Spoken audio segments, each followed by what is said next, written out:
The magician will now attempt to dazzle us with a bit of close-up magic. As always, he shows that his hands are empty, but not for long. He reaches into his jacket and pulls out a paper president.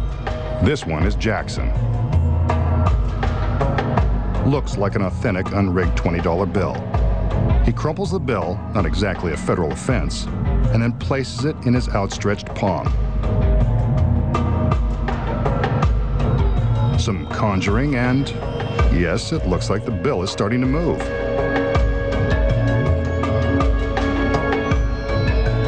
Well, look at that. It's beginning to float.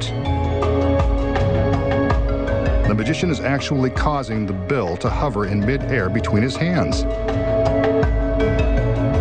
Now with some coaxing, it does a little dance.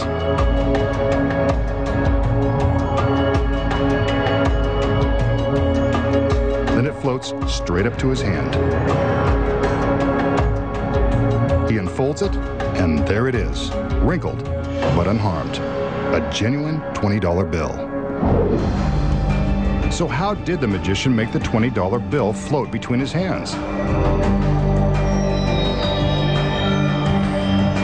The secret involves a super fine thread used by magicians that is virtually impossible to see.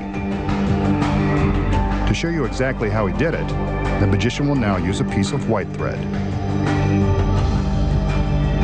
Before the trick began, the magician took an ordinary roll of tape and attached the thread below the collar of his jacket.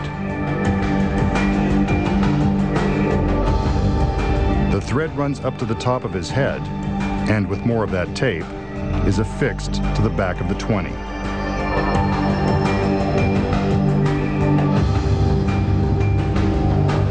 This probably isn't what they had in mind when they advertised it as magic tape. Again, he's using white thread, which will show up for the cameras. You can see the thread dangling from his head as he crumples the 20.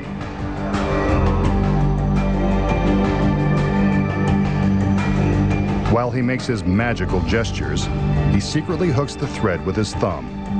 The thumb acts as a fulcrum, or an improvised pulley, allowing the magician to raise and lower the bill depending upon how far away he moves his hand from the top of his head. The more slack he takes up, the closer to his hand the bill goes. By hooking the thread between his fingers, he can control the movement of the bill, making it look like it's dancing in midair.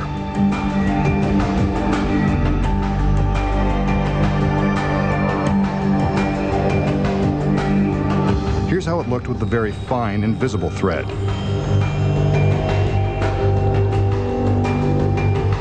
And here is the same movement with the white thread.